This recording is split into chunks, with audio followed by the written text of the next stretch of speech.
We're No, gonna you're talk. frozen. It's all right. Nothing like diving in, is there? We're diving in right now, and while you get settled, Janie, I don't know if you can flash a flashlight on you, but I'm gonna do a cheers to Perry Bamonte. It's his birthday.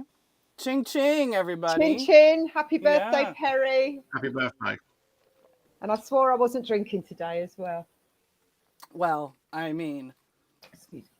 so this is actually just, it's a lie. It's soda water and apple juice. Oh, What about you, Chris? I've got an IPA. Okay. All right. and I'm on the Rioja. You're on the what? Rioja. What's that? Spain's finest. Ah, okay. Red wine. Oh, there's Bixie. Hi, Bixie.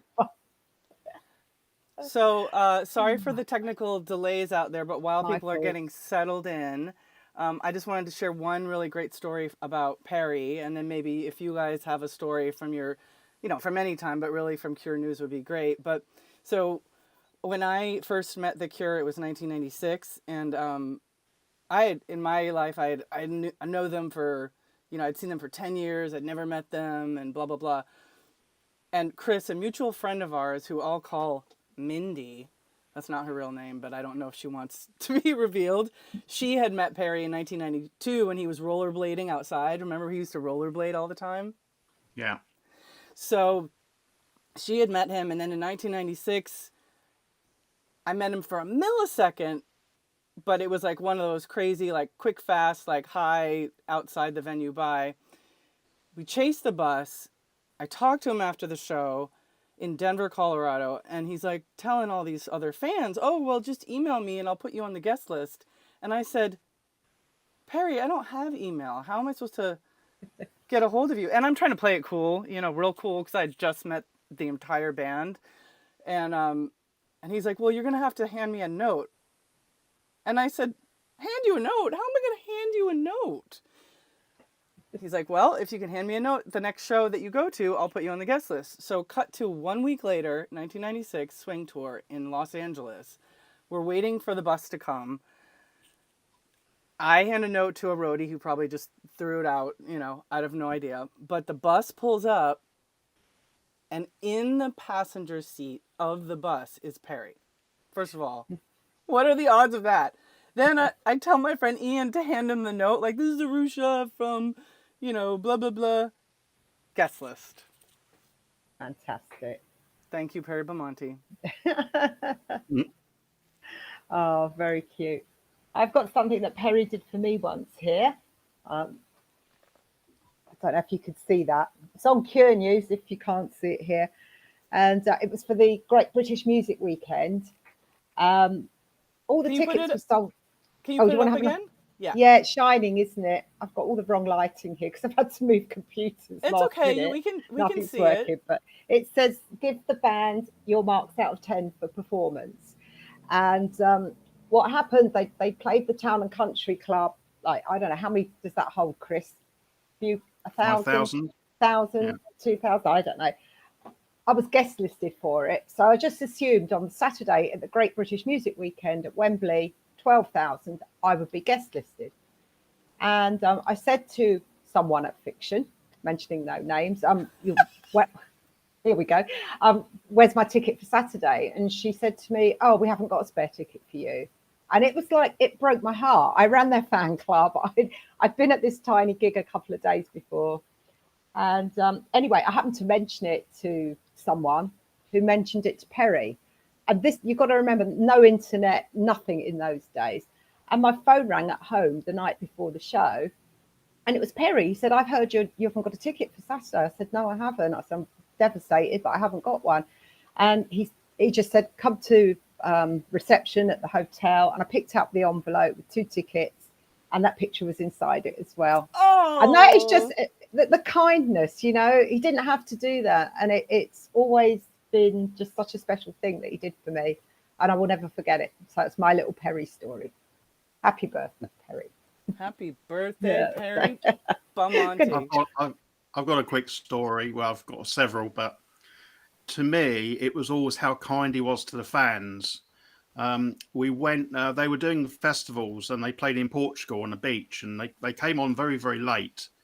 And after the show, we were backstage having a drink, and he came up to me and said, come with me, come with me. And we went to the rider, which was a huge spread of food on a table.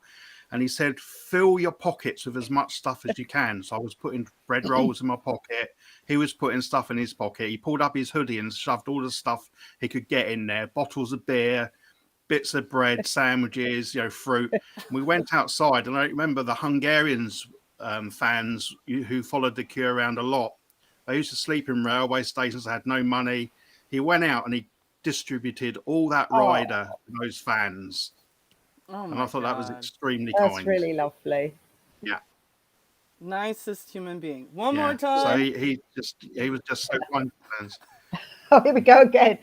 It's going to be a long Cheers. night. I know. Cheers. I know. Okay. Well, again, I'm pretending. It's also early. I'll have a cocktail later tonight. All right. Well, without further ado, let's do introductions. Thank you all so much for joining us. My name is Arusha from Push, a Cure fan documentary, and I'm so delighted to have my friends, colleagues, I feel like saying, from this Cure world, unpaid colleagues. We're all unpaid with our love for the Cure. Chris and Janie, who run Cure News. So, Janie, why don't you start us off and introduce yourself and tell us what is Cure News? Well, Cure News started in 1987. I've been a Cure fan since 1982. I've met the band a few times along the way. And I was a member of their fan club, which was just called the Cure Club. And it was pretty much a merchandise club rather than a real fan club. And I found it really frustrating that the news always came out really late and, we weren't really kept in the loop. So I just dropped, no such thing as email. I think it was a phone call, but it might have been a fax because they were quite new at the time. I think I sent a fax to Fiction and just said, could I run a Cure fan club? And what I didn't know is the fan club, as was the Cure Club, they weren't handling any mail or anything like that for the band or for the record company. So all this mail had been coming in for months, years, I don't know how long. None of it was answered. And I think the person who was running Fiction saw this huge pile in the corner or the whole room full of mail and said, come and talk to us. And I went to talk to them. And within 10 minutes, they were loading the sacks into my car, which was parked outside Ivor Place, where the office was at the time. And that was it. I ran the Cure fan club. They handed over the reins. Basically, I was told you could do whatever you want, but it all needs to be approved. But they wanted it to be very sort of fan to fan rather than band to fan. So from a fan's perspective, the only instruction I was ever given was don't use capital letters because Robert doesn't want capital letters, which is weird because now he only writes in capital letters. So don't get that at all. Well, let's pause and unpack because you just said a few things. First of all, let that sink in. No capital letters? No capital letters. And it's really, I was taught to type properly. And it's an automatic reaction when you start a sentence with shift caps, that's how I was taught. It's really, really hard. And bearing in mind, this was on a typewriter that didn't even have a correction ribbon in it in those days. It was Tipex, backspace, Tipex, wait for the Tipex to dry, go over it again, because that's how Cure News was originally produced. So it's all done on the... Right. And so what year? So also for Americans, Tipex is white out. So she had like a little, she had her typewriter. That's it, yeah. And then she had her little whiteout. And for anybody who, Chris and Janie, I know that you have a lot of goodies to share, but the early Cure News. Oh, there it is. Would look like this. So it's literally Janie typing everything out on her typewriter. Now, Janie, I want to know a little bit before you go on. You said there was a Cure club?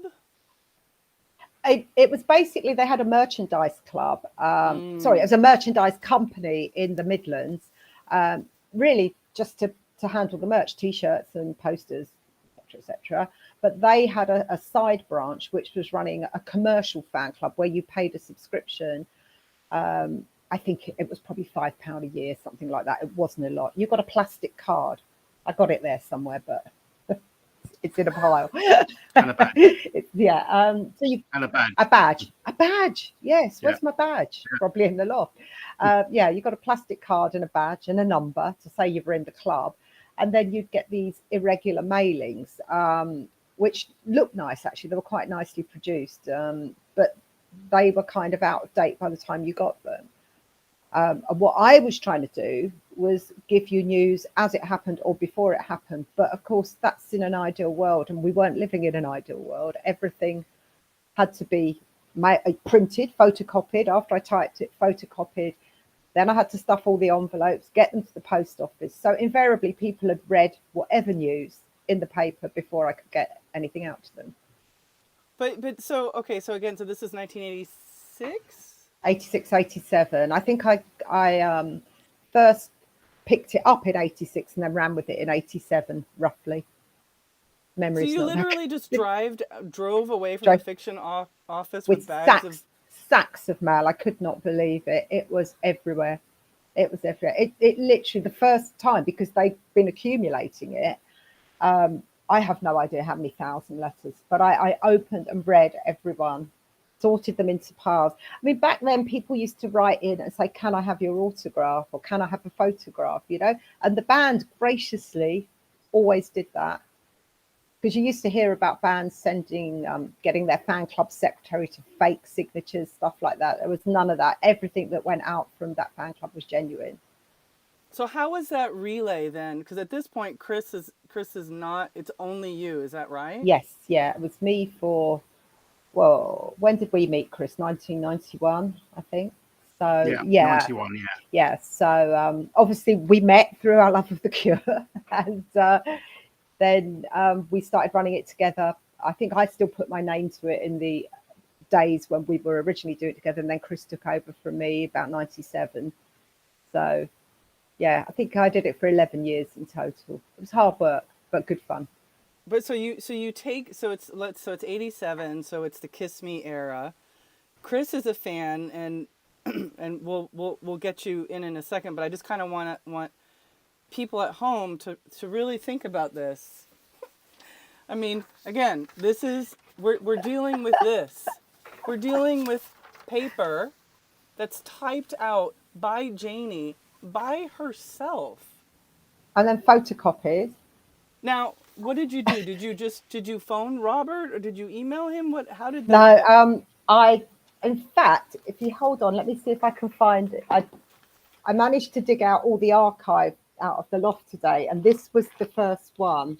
Ooh, good. So I would write to him. Sometimes it went in the post, and sometimes it went by fax. But this was the letter the note I got back from him. So I gave him the quotes for getting everything printed. So I used to get the photos printed up. Look at that. The black and white photos cost 28 pence each, even back then. And they would do thousands of them to send out to fans at their own cost. And I don't know of another band who would ever do anything like that. So, and this is quite interesting. He called me Jane, not Janie. Oh, really? Which is really weird, because I was known as Janie back then, which is really strange. And this is from Robert, first letter. Here is everything you've requested. Hope it's all okay, and that you cope with all the letters and stuff. You should put your name at the bottom of your dear ... letters. Then people will know you or something. Anyway, if you need to know anything else, don't hesitate to ask. Doubtless I won't know. Love, Robert, and good luck. And that was the first letter I got from him. Yeah. And we, I kept, Chris as well kept everything along the line. What happened in later years, when we weren't getting stuff through the post, it was faxed over to us on the old fax machines that had like this thermal paper. Mm-hmm. You're probably too young to know that. But yeah, the old fax machines, they had these big rolls of paper that would come out.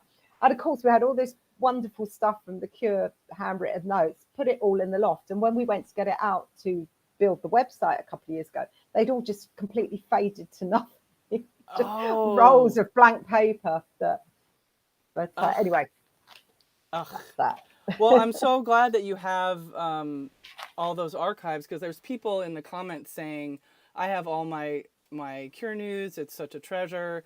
I was more times in the Cure news. I have 10 to 21. So again, for before we get into Chris getting involved, when we did the Holy Hour podcast, Janie, you talked about how you used to be in a Slade fan club and how you liked having, getting friends that way, because that's another Yeah, important component of yeah. Cure news. Can you talk It a really little bit was. about Yeah. that? Yeah, it was. I mean, I'd been in the Slade fan, it's really showing my age, Slade fan club in the 70s, and they had a friend to friend thing where you could write and get a pen friend who liked the same band as you. And I thought it was quite a good idea to try and do that for the Cure. But I mean, I had requests just from all over the world and would type all these up. They're not reproduced on the website because obviously with data protection, etc. Right. That those are the bits that are missing from our website, but they were in. I think I introduced it. I don't know, issue 6, issue 7. Oh my goodness, I had so many requests. But what I really love, as recently as just before Christmas, I think in Birmingham, one of the shows anyway, someone came up to me and who I didn't know and said, I met a lifelong friend through Cure News. I'd written in, you published my little advert, and I made many friends, but one of them is my best friend for life. And you just think that's really lovely. I still don't know of anyone who got married through it, but you never know. There might be someone out there. Yeah, shout out to people on Facebook and YouTube. Do you know anybody who's gotten married or had Out of some Cure News, Cure friends. here? Like, so here's an example. I'm a 23-year-old man from. I'm just pulling something. I'm a 23-year-old man, male fan of the Cure. I want to correspond with other fans from the UK. My hobbies are listening to music and sports. Write to Farid. Blah blah blah blah blah. I'm a 17-year-old. I like the Cure, and I'm not a goth. I'm interested in the Cure, My Bloody Valentine, films, Ride, Dinosaur Jr., dreaming, daydreaming, reading, collecting Cure records.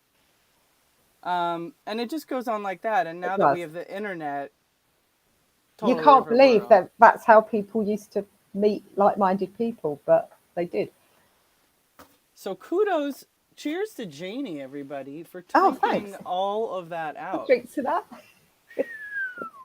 So Cheers. Chris, let's I kind of want to do this in a chronological order so we can like get people back into time. Yeah. So in 1987, you're already a fan.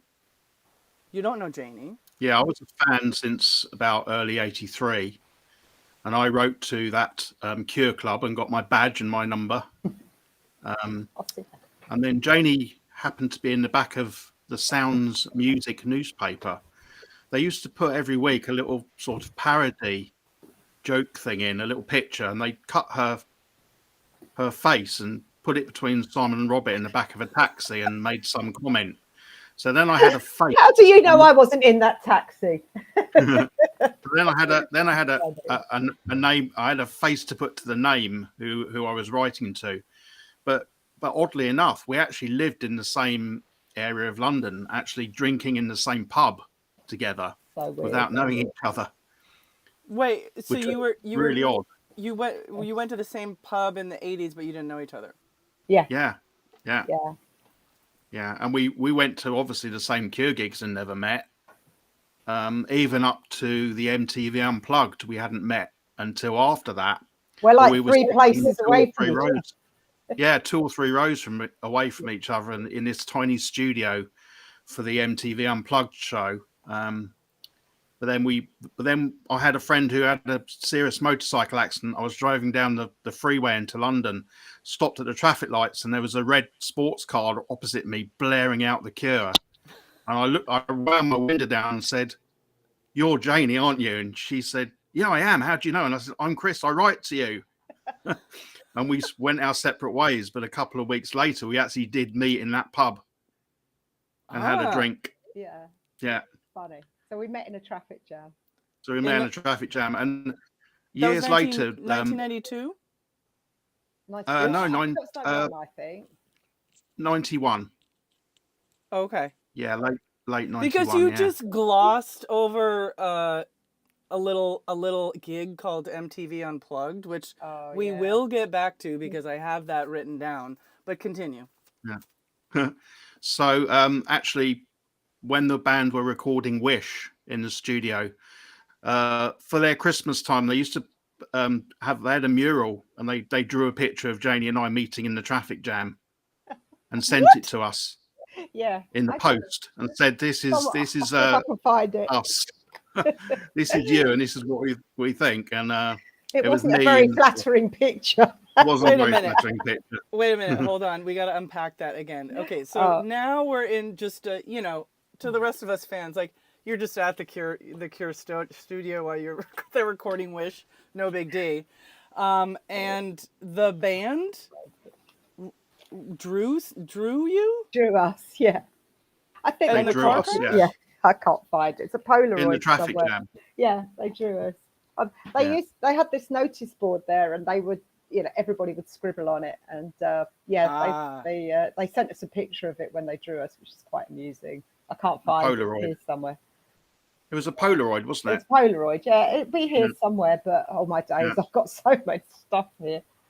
Yeah, I can't see it now. It'll be in here Okay, somewhere. well, just to go back in time again, I'm going to reference because I did my homework and I went back and listened to our episode on the Holy Hour podcast.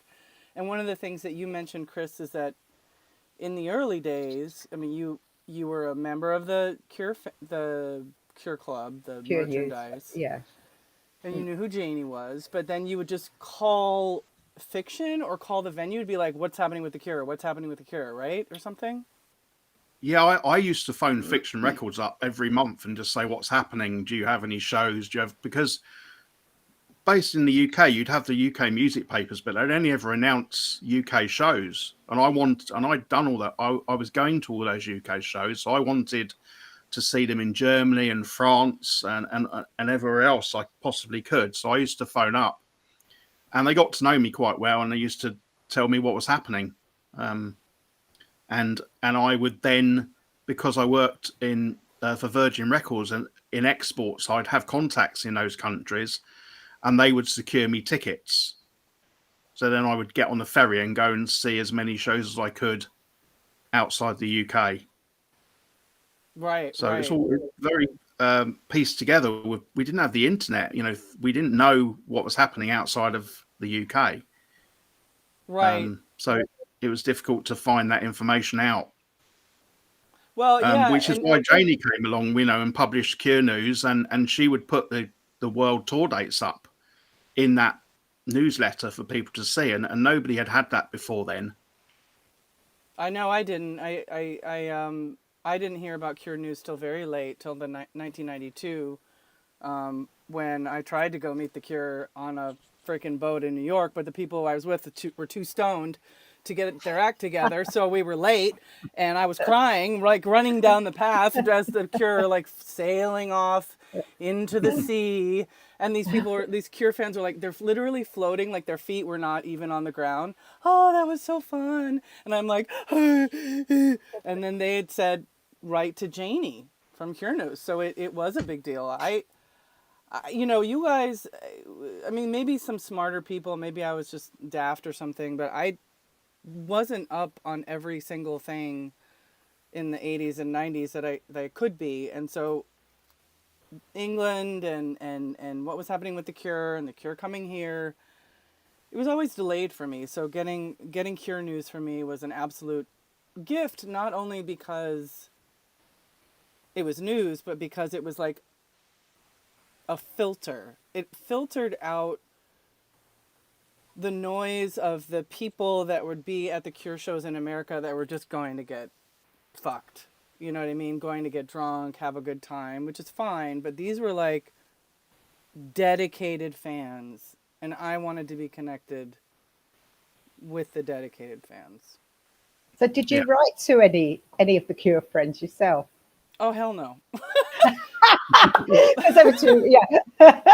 No, that had more to do with me being like, I actually did have a lot of like nerdy friends around town that were like my friend Ian, who you guys have seen probably on the interviews, and I know Chris has met him long ago.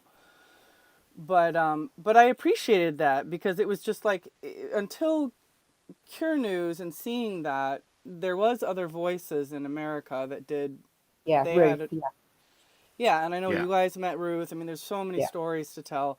But then it was just the back of Star Hits magazine, Mm, right? Star Hits or Star Trash or whatever that was. And they would say like, "I'm a Duran Duran fan. I'm a Cure fan," and I yeah. just didn't have the gumption. I just really wasn't much of a pen pal, I think. Hmm. But I wanna sort of lead up to, like, again, before we get too much into the timeline. I want to kind of think about getting you guys. I want to hear about MTV Unplugged because that's a great story, and um and a couple of the gigs that you were both at. I know this is kind of Cure News and kind of not, but I think it helps build character. Well, I'm going to let Chris talk on that because he's got a much, much better memory of things than I have. I just remember that Unplugged was just an amazing experience, absolutely amazing. And to think that it is still such an iconic program today, you know, and it's readily available now. It's just amazing to have been there. It's very special.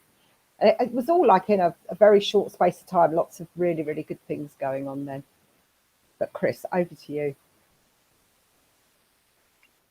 Well, there were very few Cure fans in the audience, and I think probably the reason I got there again was calling up Fiction Records and speaking to someone there, and then saying, "Oh, do you want a ticket for it?" So I went along, walked into this very small studio, and we all sat down, and I don't even know if the fans were even aware that the Cure were going to be performing. Most of these kids in the audience. Yeah. Oh, really?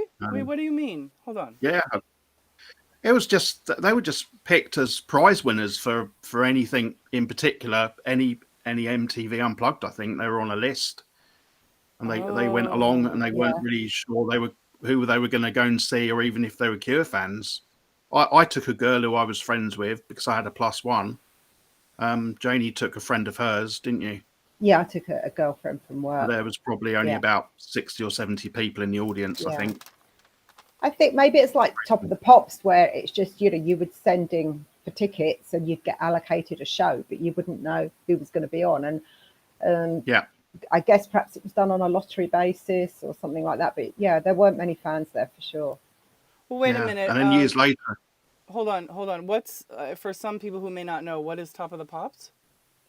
Oh, it was our weekly chart show that ran for, I don't know, 50, 60 years. And it was literally the bands would turn up, play their hits, you know, whatever was in the charts at the time. So it was a chart show, TV chart show, But Thursday night, 7:30. it was huge, right? It was like that Oh, is the it was massive. It was massive. I think every household in Great Britain had arguments through the family because, you know, you only had one TV set in a house in those days and 4 channels or 3 channels back then to choose from. And invariably somebody wanted to watch the other side. And they always put the $6 Million Man on at the same time, I seem to remember. My dad loved that, and he was always, we're watching the $6 Million Man. I'm like, we're not, we're watching Top of the Pops. And is Janie, is that the gig that you met the Cure in? No, the first time I met the Cure was at Top of the Pops when they did the Love Cats in, and I looked at this today, 10th of November 1983. So it's my 40th anniversary of meeting them in a couple of weeks' time. Wonderful. I think we should drink to that. Let's drink to that. Hey. Hey. 40 years, oh my days. So Janie's invited to MTV Unplugged, and Michelle Frenzanelli, I will get your question in a second. And Chris, you had already met the band by 1991 too, right? yeah. Again, I went to a Top of the Pops recording because my friend was back in the day. When you left school, you had a job training scheme in place that the UK government had put in, and he was going to be an electrician, so he was wiring the lighting for the studio. So he invited me along, and that was for in between days. Top I of the never knew that, Pops. Chris. I would have been there as well. And I said, So I said, I remember Lawrence having a tray of drinks and walking up to Robert and saying, "I'm coming to see you on the Head on the Door tour. I'm going to be in St Austell for your first show in the UK." And he said, "When you get down there, come and see me." So I went down there, knocked on the backstage door and said, "Robert said I could come in." That And they sounds let like me in. That sounds like a Perry move, and we got to unpack that a little bit too, because right now the people watching, I mean, maybe some of the people here have met the Cure, but it's completely elusive. Like, y'all are making it sound like I went to the grocery store, and then I talked to the Cure. I mean, you both went to Top of the Pops, right? Separately. Yeah. And you're both fans. Yeah. And Chris, how did you even get to Lawrence and Robert at that time? There was a bar afterwards. Everyone was in the bar. I think Madonna was in there as well. Okay. I remember. Be, Gary Moore was definitely in there because I remember his white boots.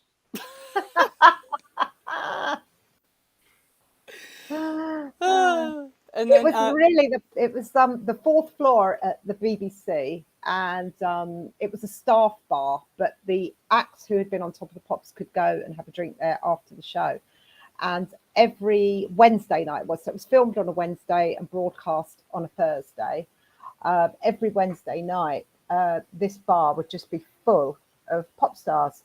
My brother worked at the BBC, so he would just sign me in every week, and so I used to go every week. Amazing! I know. Finally met Slade there as well, which was great. Yeah, and I don't know if you can see this, Janie, but I put we're kind of going all over the place, but I put your story up of when you first met. Go. Yeah, and everybody can find this on curenews.net. I have the link in the comments on my YouTube page, and I'll flesh it out more about where everybody can find you. I'm going to go for 1 minute because I found something in the loft today. Hang on just a second. Oh, yes. But okay, so Chris, so you and then you just cruise on down. You said Robert's like, "Find me at the." Oh my God. So this is one of the cats. I made 2 cats and put the other one in a taxi and sent it up to Fiction for Robert when they did the Love Cats. So, can't hear you. You can't? Oh, Check 1, 2. So, and that's in that picture. I found this in the loft today. You made that? Amazing. I made it. Yes. Sorry. What's that, Chris? Oh, my microphone's not working. Check 1, 2. Check 1, 2. Oh. Oh, that's it. Can you hear me all right? I can, and something just... I had to take the earphones out. They stopped working. So... Okay, let's see how it goes. There might be a little bit of an echo. If it is, I'll try. Do you want me to try them again? Let's see. Chris, do you hear an echo? No, it seems okay. Yeah, okay. Let me know and I'll give it another go, but they were dropping in and out. So, the cat, I made 2 of them and put one in a taxi and sent it up to Fiction Records for Robert. We must have thought, what the hell is this? He's all strapped in the back of a cab. I don't suppose he ever saw it, but, it was the thought that counts. That's amazing. So, okay, so Chris, you go, wait, we have to get to you just like knocking on a backstage door and just wandering back and seeing the Cure on Head of the Door. Oh, now he's frozen. Was invited into the dressing room, and Robert was in there getting ready for the show, and we chatted for a little bit. I watched the concert, and then afterwards I walked up the hill to go to my hotel, and the tour bus went past me, stopped outside the hotel I was staying in, and we sat up drinking till about 4 a.m. You cut out a little bit in the beginning of that. Sorry? You cut out a little bit. Can you... So you meet the Cure, and you say I'm gonna go see you on the Head of the Door tour in the UK. Yeah, I went to the venue, knocked on the backstage door, and the security guard said, "Who are you?" And I said, Robert said I could come in. He let me in, so I went to the dressing room before the show started. Met Robert, had a chat with him, saw the show, and as I left, the tour bus went past me up the hill and stopped outside the hotel I was staying at. And we sat in the bar until about 4 a.m. drinking. Oh, you know, that It's happened quite well to, documented. yeah, that happened to me too. As They came to my house and like, that's so crazy, it's quite well Chris. it's quite well documented that that night. I think it's in the Tanya Imaginary Years book where Robert describes it as one of the most riotous drinking nights the band had on tour, and they had terrible hangovers the next day because I took the train to the next venue and they sound checked and had a really bad time. But there's actually a picture also of them playing football in the car park with the roadies. Somewhere online you can probably find it. So I was watching that football match while they were all hungover. Oh my God. If they say that that is the one of the most notorious drinking times, that says a lot.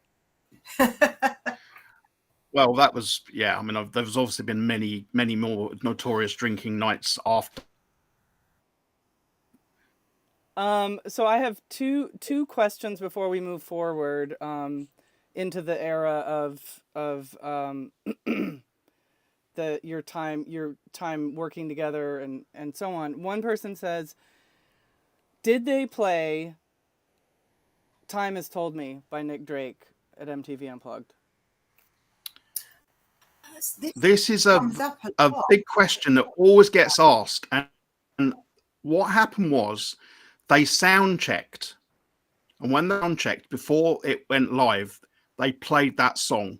It was never recorded, so it was Wow. sound checked. It was sound I think checked. he Let's Go to Bed. So the audience were sitting down and they picked up their instruments and they played a couple of minutes of each song just to feel right in front of the audience. But it was never recorded and never filmed, as far as I know. But every fan who ever asks about MTV Unplugged said, I'll say. did they actually play that song Wow, that, from memory? yeah, I mean, you know, that is a beautiful, it's one of the probably the best Nick Drake songs there are. And of course every Cure fan wants to see every single second that the Cure's ever done. So kudos to you. Now, was that the one Yeah, with, did you guys play kazoos? Am I remembering that right? There Or is were that, three girls, weren't there, I think, I who was played not gifted a kazoos. kazoo. No. okay, and then Ariel from the Cure Argentina asks, is it possible to get the issues reprinted? Ooh, I mean, in theory, it would be possible. Whether it be viable is a completely other matter. I mean, that's why we put the website together. We have talked about doing it as like a hardbound limited edition thing. It just, how much interest would there be at the end of the day? Because it is all out there now. So it's not beyond the realms of possibility. I've got all the original masters of everything. I mean, the master is literally just typed sheets of paper, you know, so it could be copied. But it's not something that I've ever, well, we've talked about it as a whole project, but not as individual issues. Yeah, that whole project Yeah, I mean, sounds kind of cool. this project was born out of COVID lockdown. Really, Janie and I had met before that happened, and we actually had the time to scan thousands of pages of documents in.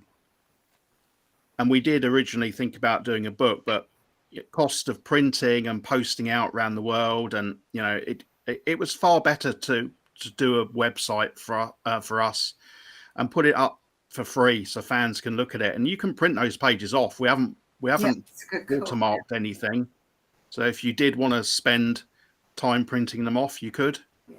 They're all available on there except for the Cure friends, obviously. Yeah. Ah, right. Yeah. That's a good point.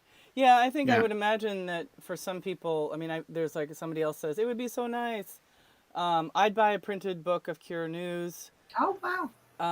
Thank you so much for the answer from Lima, Peru, from about the, what am I trying to say? The MTV Unplugged. I think that you would get interest. It's just, It's so hard. I mean, I was making fanzines, and I got Simon Gallup and Perry Bamonte to give me stories, and my last zine didn't sell. And I don't think it's because Mm. the zine stinks. I think it's just because we are bombarded. All of us are now bombarded by information constantly, right? Yeah, I think from us as well, we had time, time's the most precious thing of all. And during lockdown, both Chris and I had the time to actually dedicate to the website, but now finding time to actually put it all into a book, again, it's a lot of effort. Obviously, if we had the current backing of the band, it would give it a lot more kudos, a little forward maybe. But it's something we've talked about, and we'll probably talk about again. Chris and I don't actually get to see one another face to face that much anymore, but when we do, we talk about stuff like this. So never say never.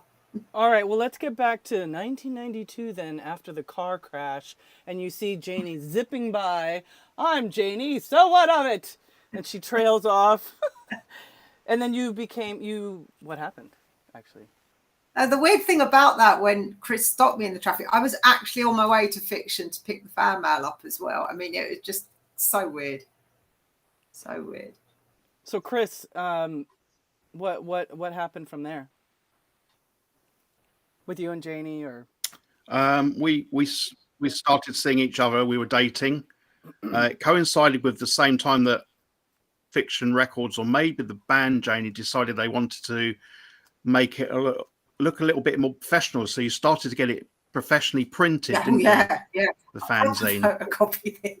Yeah, we did. I mean, photocopying, using the Works photocopier was kind of getting a bit more difficult, wasn't it? Yeah. So you found a printers and you actually started printing proper copies and getting photos in there and everything. I mean, it was still all laid out on A4 paper, glued together, made to look like that. But yeah, we got a bit better, and then I had access to a word processor as well, because I think about the first 7 or 8 issues were on a typewriter. So yeah, it started getting better and better. We put more effort into it. Just making use of technology as it came on board, really, because yep, there we go. You can just about see that. Putting photographs in, having to learn how to line up the text to go around. I mean, this was still just on a basic word processor. There was no design software or anything available, or if there was, I wasn't. I didn't know how to use it. Didn't have access to it. But yeah. Well, that page you just put up, the dots around the side of the page, the edges of the page, Mm-hmm. that was us. We actually got a pen and we dotted those by hand. Dots, every one of those dots.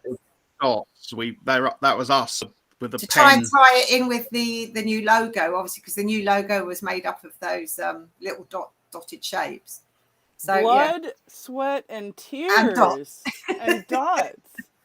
And I think last time when we talked to you, I have this image of the two of you hanging out and either listening to music or watching movies or something, and just piles of mail, sorting through piles. There really was. I mean, in the late 80s, early 90s, there was sack upon sack of mail, and because the fan club was funded by the band. All they asked was for people to pay postage. So when you wrote in, you sent a stamped addressed envelope or 2 international reply coupons if you were overseas. But that meant everybody sent envelopes in, big A4 envelopes. I had to store them between editions. So there'd be thousands of them. Like literally, you'd open any cupboard door in the house, just be rammed with these envelopes, and just have to hang on to them until the next mailing was due. That's how we ran it. So you had to send an international reply coupon. So if you're in Germany or Spain or somewhere, and you'd go to your local post office and you'd hand over your local currency, and you would get a reply coupon, which was the value of the postage back to your country. You would then write a self-addressed envelope and you'd post it to the fan club, and then you would then that's the letter, on how to do it. Yeah. Yeah. Oh, there you go. Yes. Yeah. Yeah. Yeah. And then Chris and I would have to stand in a post office on Saturday morning with 1,000 international reply coupons, and they had to check the date on all of them. And we weren't very popular. No, cash them in for stamp. Yeah, cash them in for stamps, and then we come home. And then when we'd produced the fanzine, we then had to stuff all those envelopes. There were thousands and thousands of envelopes, and then we would go to the post office and deposit them at the post office, which also sacks and sacks of mail on a Saturday afternoon or morning, with a load of people behind us cursing us because we were taking up all the time to mail them. Yeah, it's mad. So they just press a button in an instant. Yeah, I know. So there's a couple of things that you guys just sort of said in that conversation. One is, which I think is really interesting, is that this was a free service that was funded by the Cure. And I think, Janie, early on you said, early on in your relationship with working with the Cure for this, Robert had said to you, I don't want fans to have to pay for this. Is that right? Robert didn't say it directly to me. The fiction said to me, the band, Robert, don't, they want to provide the service free of charge to fans. As long as the fans pay the postage, they'll pay for the printing. So they paid for all of the printing, all of the photographs, everything. And if there was a shortfall on postage, they pay for that as well. Just completely unique. I've never, I'll stand corrected, obviously, if someone can prove me wrong, but I've never heard of another band actually pay for their own fan club without taking the subscription. So, of course, that made it, I guess it made it easier for us because you weren't handling people's money. But it probably, I don't know, would it have been easier? It probably would have been much more time consuming had we been handling money. So it was good for us in a way as well that it was done that way. And so did you get a little stipend, or was it just free? Were you working? You didn't have to. Us personally. Yeah. Well, I didn't get rich, but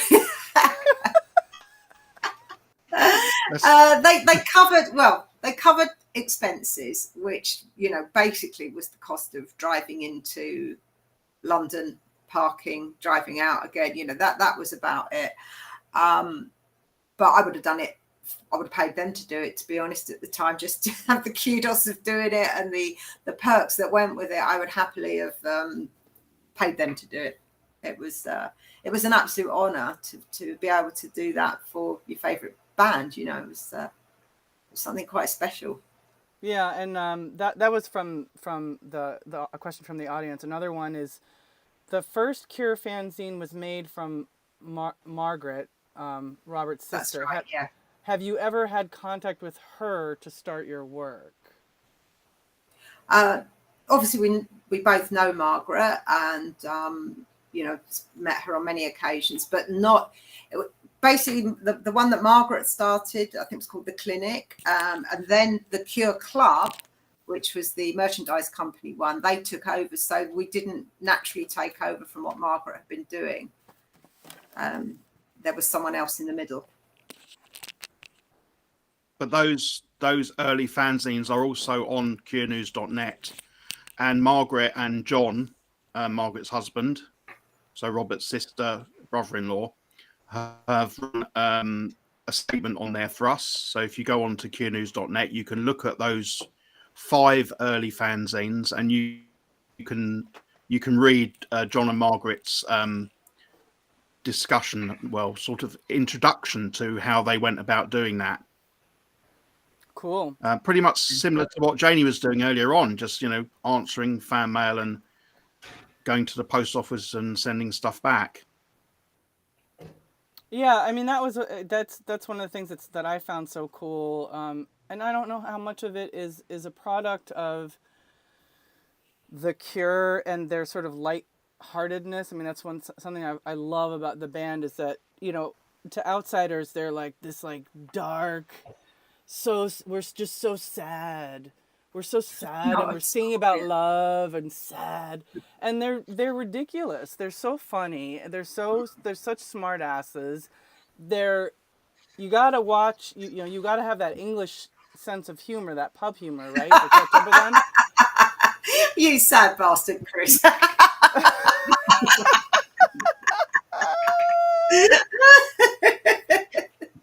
I love it. Clever, clever. But you guys, you had all these questions that the band would answer. How Yeah. did you come up with the questions? Or They were all sent in by fans. That was the whole point of that. Yep. The whole thing when I started it originally was to try and put the fans in touch with the band and you know, let them have contact. And so pretty much I will admit I probably threw in a few questions of my own disguised as third-party questions, but pretty much every single question was something that somebody had written in that they wanted answered by the band. So that's how it came about. And you know what, Chris and I, when we do talk about the fan club and perhaps the future, that is the one thing we repeatedly come back to is, wouldn't it be wonderful if we could just run that bit of it again, where fans could ask the band questions and know that they were getting answered? You know, that we would love to do something like that, because you know, it made people feel special if they had some specific thing they wanted to know, and their hero, she's on the phone, you Robert? can ask the first question. Robert, Siri, call Robert. I usually have my rotary. That might phone. happen. But no, getting back to it, they were all genuine questions asked by the fans. You know, if we could think of something that was relevant, then we might throw the odd question in. But generally, they were all questions asked by fans. So, Chris, do you want to tackle this? I pulled up this thing that's on curenews.net that says it's never enough. Back in 1991, we were invited. Do you guys see the little thing I posted? I can see it, but I can't read it. It's Chris, can you see it? Yeah. It's the I know it's hard to read because it's so tiny, but what does it say? What are we looking at? Well, I can't read it. Well, but That's you know what it is. That's the recording of Never Enough. We were invited along with Jean and Marie, who run Three Imaginary Year Boys, the TIB, the French fanzine, to a recording session and listen to Harold and Joe and Never Enough that was recorded at that studio. And that's us with Paul and Perry. You were invited to the recording of Never Enough at where? It was in At Bray, the studio. Was it in Bray? Or No, it was no, it was out Chalfont St Giles. Chalfont, that's it. West of London. Yeah. Yeah. Yeah, it was quite. Yeah, West London. I think we sat in the kitchen waiting for the band to wake up for about 5 hours. Ah, there you go. It's those little tidbits because again, you're.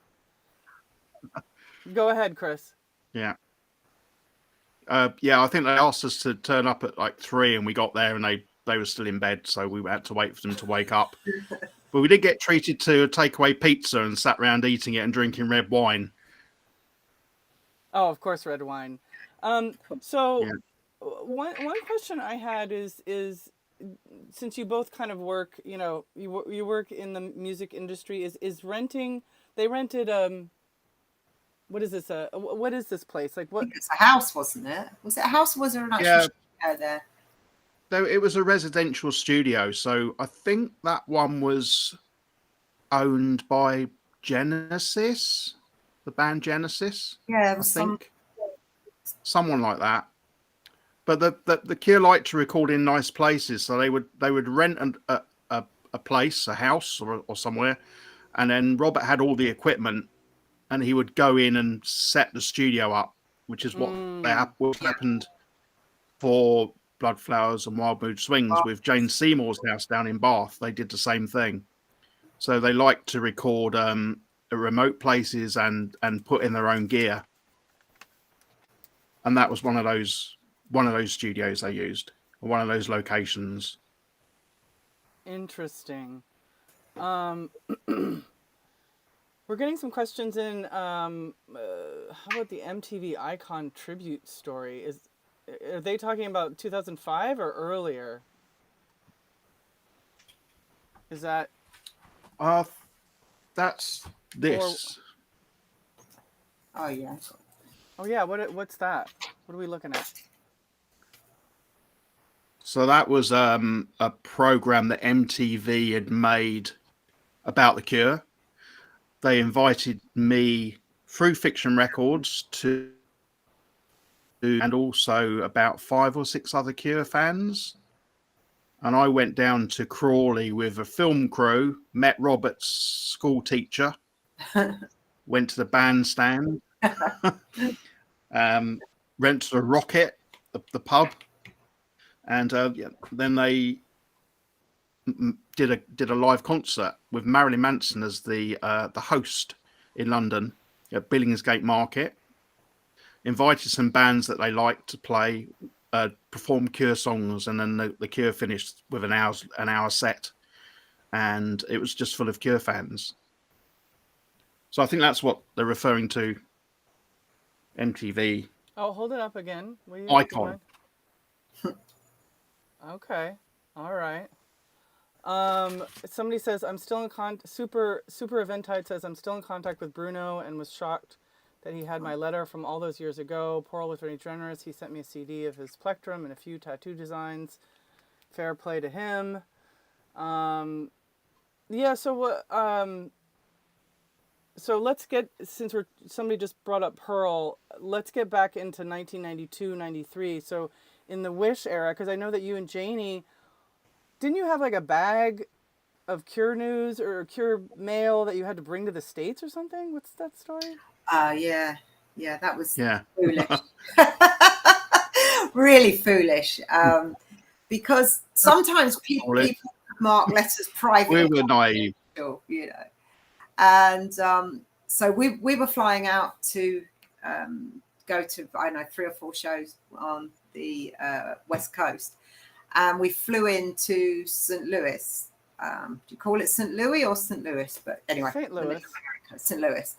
And I'd got a bag of fan mail that was all, private and confidential for Robert's eyes only, that sort of thing. But it didn't occur to me, I hadn't actually opened any of these letters. And of course, I don't know now what I'm taking back into America. It's just a load of unopened mail. And Chris and I got stopped at immigration, and he was very compliant, and I was less so. I found it a gross invasion of my privacy. But of course, I had all these letters on me, and they're going, well, what's in here? And I'm like, what? I don't know. There's something. What do you mean you don't know? Anyway, the long and the short of it is I got detained. I got very heavily delayed while they went through every item of my baggage. Didn't help that no one there had ever even heard of the Cure. So they said, where are you going? We're going to see a band. What band? The Cure. I'd never heard of them. Where are you staying? We don't know, because we didn't know where we were staying either. It was just like we were going out there to see the band. We'd worry about where we were staying when we got there. And I think we had an address for one Best Western for one night, because obviously I think we were going to Phoenix the first night, were we, Chris? I think we went to Lewis and Phoenix. And then Phoenix we were going over night, to Long Beach or San Diego. I can't quite remember. But anyway. Literally, we'd only booked the one hotel for the one night. So we must have looked really dodgy anyway. We've got a load of unopened envelopes and don't know where we're going. They've never heard of the band. In the end, they let us go with, minutes before our connecting flight out to Phoenix took off. And I just remember flying through the airport, Chris not being happy with me because I'd had a really bad attitude with them. I won't say any more than that, because they might send the Secret Service after me or something. But anyway, it wasn't a good experience. But we got there. In the end. It's stressful. I missed the part. You're going on the Wish tour to America, and I know that you don't. In the Holy Hour podcast, you mentioned that you hate flying and so on and so forth. But why were you bringing the letters? Just because the thing was, when the band were on tour, obviously we didn't see them a lot, and if people had written letters that looked really special, and some of them, you just got a feel for these things, you know, the people who were just asking for general information, as opposed to those who really wanted to write something special. You know, and some people would write and then enclose an enclosed letter, if you like. So they'd write to me saying, "This is personal, can you pass it on?" That sort of thing. So I was just taking out, because the other thing is the band actually used to address a lot of the incoming fan mail when they were on the road, because they've got hours and hours to spare. You've got to remember, this is before the internet or anything like that. They would be on a coach or a plane for hours at a time, not a lot to do. So they would actually read fan mail. And I know a lot of fans have got letters from Robert that he's actually written on the tour bus. And he actually says, you know, "Sorry about the writing, I'm on the tour bus." So we would take it out for them to read. It was that simple, but pretty stupid, having not checked it first. But there you go. Yeah, because Ariel said, "What is the most?" They found it very amusing, particularly Simon. Sorry, go ahead. Oh, continue what you were saying. But just Ariel said, "Who is the most rare letter you received from a fan?" I think they're just saying, probably wanting to say, what is one of the most interesting or precious. I did have one written in blood, which wasn't very nice, and the other one I mentioned in the fan club. Someone actually sent an envelope of freshly squashed flies, and literally I opened it, there's dead flies on my living room floor. You know, I mean, it's just taking things a little bit too literal. Yeah, that wasn't a Cure thing. That was a friend in the office who sent me a dead fish. I think. That's another story for another day. Unbelievable. Yeah, I know. Yes. But, and Chris, you mentioned... quickly going back to the Wish tour when Janie and I joined. Quickly going back, I dug this out. This is oh wow, a tour itinerary. And I believe that the band still do these today. And that is produced by the tour manager, given to the crew and the band. And it lists all the hotel details, concert venues, phone numbers, birthdays, anything relevant to their tour. And I kept this one. I think there's a red version as well. Yeah. Wow. And we were given this. We were given this when we got to the States by the band. I wondered what Janie and I went. I think I've got your red version. I'll give it back to you when I next see you. We're still swapping t-shirts all these years down the line. Yeah, we are. This belongs to you. No, this is mine. And we finished the show in the Rose Bowl, in '92, which was a very, very large concert. The night of the we had really bad seats, didn't we? And we ended up in the pit, and we were scared stiff. It was like Beatlemania. They were screaming. We couldn't hear the band. Well, that was New York, right? Mad. That was New York on the Wish tour, right? No, LA. No, the Rose Bowl, Pasadena Rose Bowl. That was '92. Yeah, I think so. Yeah. Oh, you finished it, but the tour finished in. Oh, right, yeah. Because I was there. The tour finished in New York. And then, Chris, you also mentioned one time when the Cure lost a bag of mail on the QE2. Is this ringing a bell? Janie did a competition where I think fans had to send in a painting, was it? Yeah, picture. Yeah, a picture. And you sent it all back to Fiction. They took it on the QE2 and left it on the boat. So it was never, I don't think it was ever picked. The winner was never picked. Or if it was, you picked it. Yeah. Oh my goodness. Well, I pulled up another thing. I don't know if you want to talk about it, but it's on your curenews.net, the Pizza Hut tour.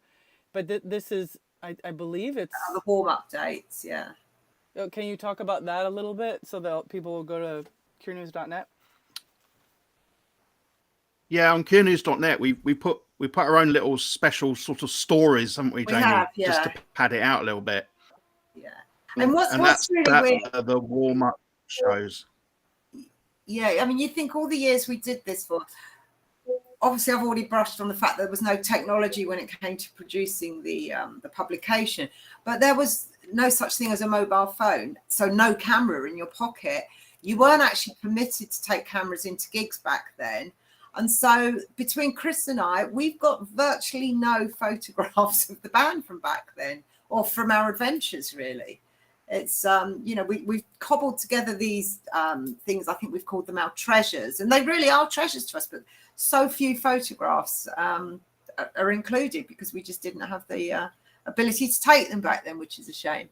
But yeah, the Pizza Hut tour was called that because we basically went to, we didn't have a lot of money, and Pizza Hut did one of these all-you-can-eat buffets. You know, you pay your money, you get your pizza, and then you go to the salad bar and load it up.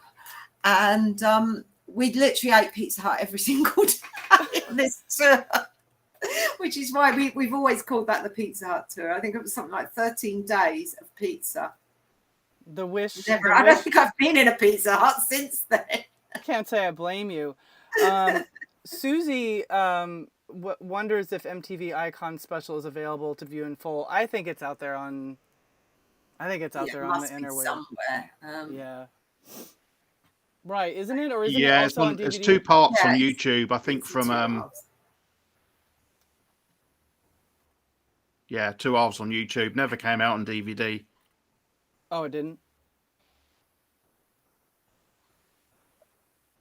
Just search Cure Fan Icon, and you'll find it. Right. So 92, you guys traveled together for the Wish tour, and you're still dating. Mm-hmm. And there's flies in the letters. There were flies in the letters. How was your experience? Was that your first time coming to the States? I think it probably was. Yeah. We went back. We went to Florida a couple of years later. Was it, Chris? And then, but Chris and Charlie and Bigsy and myself were going to Madison Square Gardens in 2007, something like that. And it was the show that got cancelled. And so the 4 of us, we'd all booked to go out there for the show. It got cancelled, and we had non-refundable or non-changeable tickets. So we ended up going to see the Cure, but they weren't there. So that was a bit of a shame. I think you went. Did you go back, Chris, when the rescheduled show? I couldn't make it. I know. I remember. I've been to the States a lot. Yeah. I've been to lots of shows.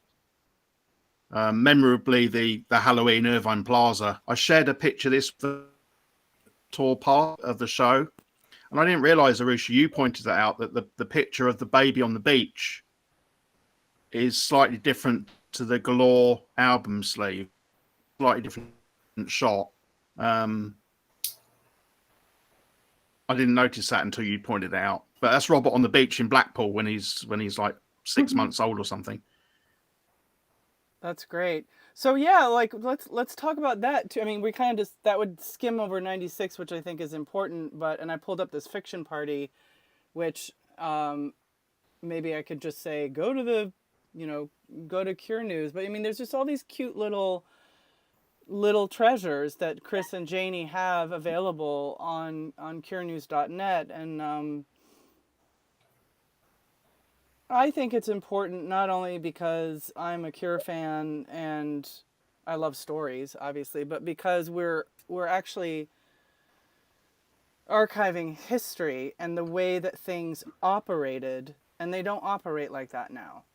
I don't know what it's like to be in a band or manage a band, or, I mean, I was in a band, but it was like nothing. But you know what I'm saying? Like the time period that you and the two of you worked for the Cure, I think is a very important time in music history, period. Yeah. And unfortunately, the way that life is, you don't know what you have till it's gone, right? There's that song. Yeah, absolutely. Yeah. So, I'd love to hear more about that Halloween Irving Plaza show, but then we're going to have to get back to 1996. Because you at that point, okay, let's do it this way actually. How did you get from you and Janie are dating, Janie's still captain of the ship, and then when did the flip happen? Well, early 1997, and you know, stuff happens in life, and I realized that my priority couldn't be the fan club anymore. So I was beginning to move away from it, and then Chris and I separated early that year, and it just seemed very natural that he should obviously carry on running it, because to that point I was still, although Chris was there running it with me, he was kind of behind the scenes because it was me who was fronting it still. So yeah, Chris just took over the reins from that point. I think probably the first issue that was put out after I gave up, I still put my name to it for some reason. I spell checked it for you. Yeah. Yeah, I got the credit for spell checking it or proofreading it or whatever. You know, I mean, Chris and I separated, but we're still the best of friends, as you can tell. So, you know, everything was cool. But it's just he took it on, and I had to step back. It was just a difficult period all around for me back then. Yeah, that happened. I don't know, but it's all worked out in the end, and we've always wanted to do this together again and kind of bring the thing full circle, which I think we've almost done with the website now. Right. So Chris, it's 1996, 97. You're kind of taking over the reins. And let's hear that Irving Plaza story. So I received a call. I think it was Perry phoned me at home and said, "Do you want to go to New York? We're going to do this small show, and we're going to do an in-store, a TV show at the same time." So I just booked a flight, met them at the airport, and we went off to New York. That was Irvine Plaza, the Halloween show. And I said to Robert in the bar of the hotel, you know, "Are you okay if I take it over from Janie?" He said, "Well, you know, you've been running it for a little while now anyway, haven't you? And I don't have a problem with it. So yeah, go for it." Obviously continue to channel stuff through fiction and through myself. And Daryl had joined as a from tour manager to sort of manager. So I was starting to liaise more with Daryl Bamonte, which is Perry's brother. And yeah, we did that Irvine Plaza show. It's quite funny that, because there was so much traffic in New York at the time because it was Halloween. We got from the Tower Records signing, and we decided that there's no way we can get the vans across town. So we walked through Times Square to Irvine Plaza, and no fans or no members of the public stopped us because they all thought we were dressed up like the Cure for Halloween. I love that story. Yeah, let that sink in. So Tower Records is up on whatever, like 59th or something. I mean, I'm probably saying it wrong because I was at that Irving Plaza show too. I don't know why we didn't go to the signing. I don't know why, and I've asked my friends that. And Irving Plaza's down on 15th or so. So it's a walk, right? Or am I getting it wrong? Was it the other way around? What, 10 blocks or something? I can't remember. Yeah. But that's pretty crazy. How crazy would it be to be walking down the street, or maybe even going to the Irving Plaza show and seeing the Cure? Was that the day they did the record signing, the day of the show, or for sound check? Yeah, the day of the show. Yeah. Yeah. That's crazy. Correct me if I'm wrong, anybody. Yeah. It was a long time ago. Yeah. David Broom says, I did all the dates of the UK Wish tour. Barely enough cash and never thought of Pizza Hut as a buffet. Damn. And Jennifer Dickert says, I was at the Halloween show. How is we are getting some hiss and some feedback. Janie, can you see? Yeah. Can you check your? Do you want me to try these again? Yeah, they were dropping in and out, but I'll have a go. But while we're doing that, I'm curious about. I feel like there was a big Cure News. Cure News was vital in between Wish and Wild Mood Swings. Chris, were you around for that? Well, I mean, Yeah, I was a lot. Yeah. Yeah. Why don't you, Janie? Can you hear me? yes, I can now. Yeah, yeah. Okay. Chris, why don't you tell us a You've little bit broken up. about? Yeah, you're breaking up too. Yeah. Chris, can you hear me? Yeah. Hello? Hi, Chris, you're a Can you little hear me? delayed. Yeah, I can hear you, but why don't you tell us a little bit about the time period between Wish, going back in time between Wish and Wild Mood Swings into your writing and like taking in the letters. And I think it might be interesting because you have a lot of issues during that time. And if you think about it from a Cure fan perspective, it was 4 years of nothing. I mean, there might have been stuff for you guys in the UK, but like in America, it was Wish. Probably thought the band was breaking up.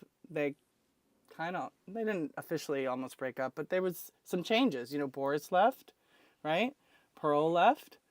And then Roger came back in. So maybe, is there anything that any treasures that you have, any stories, anything, Chris? Burn, the Crow. That was in between those, wasn't it? Yeah. And this video Hello? thing, yeah, and this video thing that I have up there when you guys were in the mint car. I mean, this is 1996, but Yeah, that was Yeah. fun. Well, going back to the Crow, I was working for Virgin Export, and I went to San Francisco to open one of the mega stores with my boss. And next door was a comic store, and I picked up those three comics, which the Crow's based on, and bought a set for myself and a set for Robert, and sent them to Robert. That wrote back to me and said, coincidentally, we're actually going to record a song for the film. Janie and I went to the studio to hear that, and we also went to a private screening in London at BAFTA, which is the British Film Society's viewing cinema in Piccadilly Circus. And it was Janie and I and a couple of members of Fiction and The Cure watched The Crow for the first time about 6 months before it was released to the general public. wow. That was quite an interesting one. Quite And I special. think after they went out for a curry. It did. Yeah, and for those who don't know, legend has it that the Cure loves curry. Definitely. Definitely. Well, I mean, you know, what you're talking about and what I mean, I just have this image of all these like fan letters and people who are not only dying to connect with the Cure, but connect with each other. You have your friendship and relationship, and then you have this access to the band and to these events, which very, very few Cure fans have. I mean, can either of you talk a little bit about like what? I mean, not to get like too. I mean, I love to get deep, but you know, like what was it like to have this access? I know for me, sometimes you know, I was very lucky at a certain point, and I was always afraid of the time that it would go away. Like there was always a blessing and a curse for being that close, but you were working with the Cure during this precious time, Yeah. and then filtering these messages from probably fans from Croatia, fans from Russia. I don't know. Janie, do you have any thoughts? Yeah, I mean, obviously the band have just surpassed everybody's wildest dreams and got bigger and bigger and bigger. Nobody saw that in the 80s, the 90s. It's just gone from strength to strength. So, yes, it was incredibly special, but they were quite accessible because they weren't this huge thing that they've now become.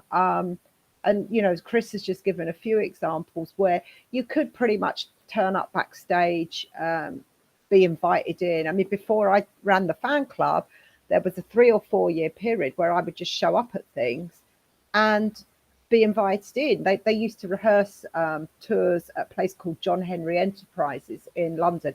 It's just a rehearsal studio.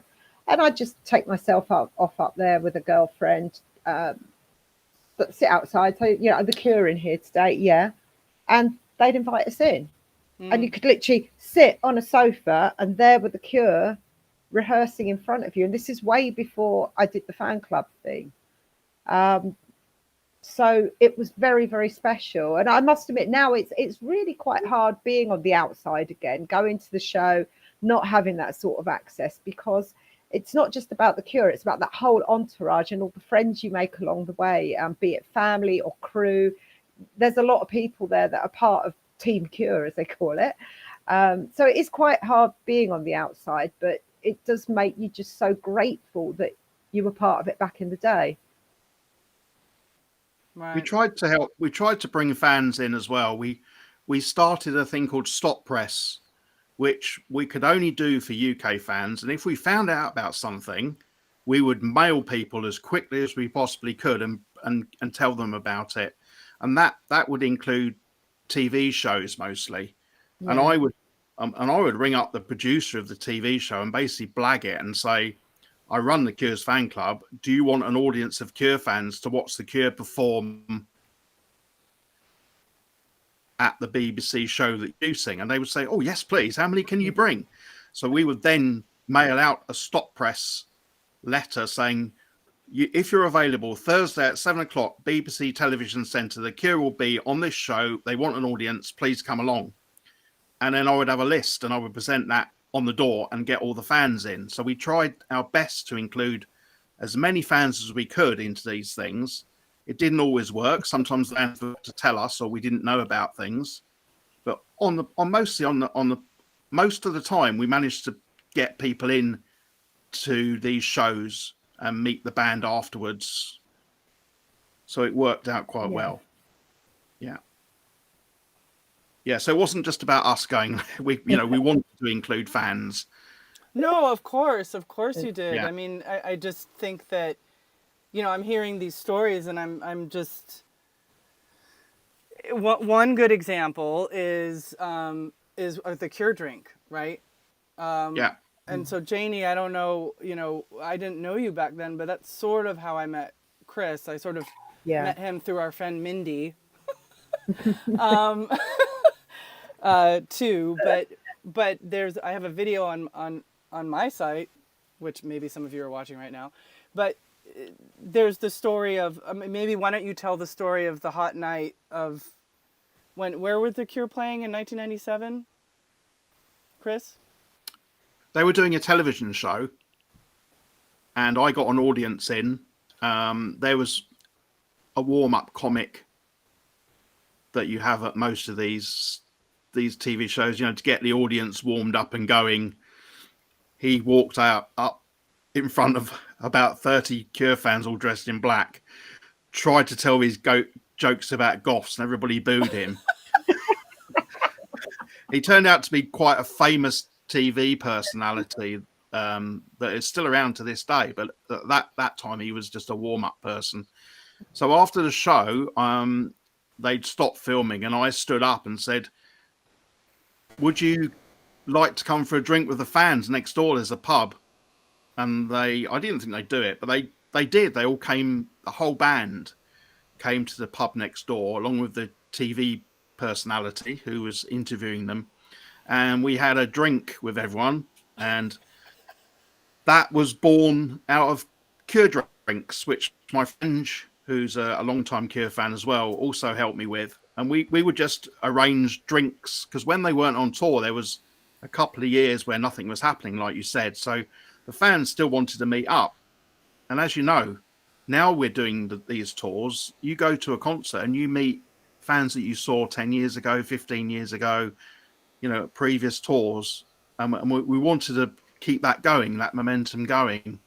So I used to ask the band for prizes and do raffles to encourage fans to come along. Roger came to a few of them as well, I think, with his brother. It was quite successful, but it ran its course, I think. Right, and that's In sort the of end. that's something with Cure News when we get to sort of the end, because in 1996 we have Wild Mood Swings and the sorry for this. There's some weird feedback going on. I don't know what it is, but can either of you hear that? No. Okay, it's the Russians. So in 1996, Wild Mood Swings happens, but also, does anybody out there remember Cure House? The Cure House. Oh yeah. Right. So We go ahead. we went down to Jane Seymour's house for the weekend, and Roger presented us, sat us on the kitchen table, and got out a computer and said, "This is our new website. You're going to have a room in here where you can play around and interact with fans." We looked at each other and what the hell's a website? Yeah. Right. We didn't have a computer at home. No. So he explained what they were going to do, and they were going to put various things in various rooms. So the Cure House was invented as a website, and we were supposed to have a room where we could interact with fans, but unfortunately that never happened. What it became was one of these message chat boards. Right. Was just filled up with porn and spam and junk and rubbish. So we'd sit there for hours. I'd sit there for hours and hours going and deleting all this rubbish. And occasionally you'd get a fan saying, "Hello, I'd like to speak to the band, please." And occasionally, if they were in the studio and a bit bored, they would actually join the chat. It was like MSN. Do you remember MSN? I've heard about it. I didn't have a computer till I mean, I maybe 1997, but I really wasn't up. Somebody says, "Oh, the dungeon, ... And then somebody else says, "Wonderful Cure House." Yeah. I reckon Roger definitely ran the dungeon, don't you? Right.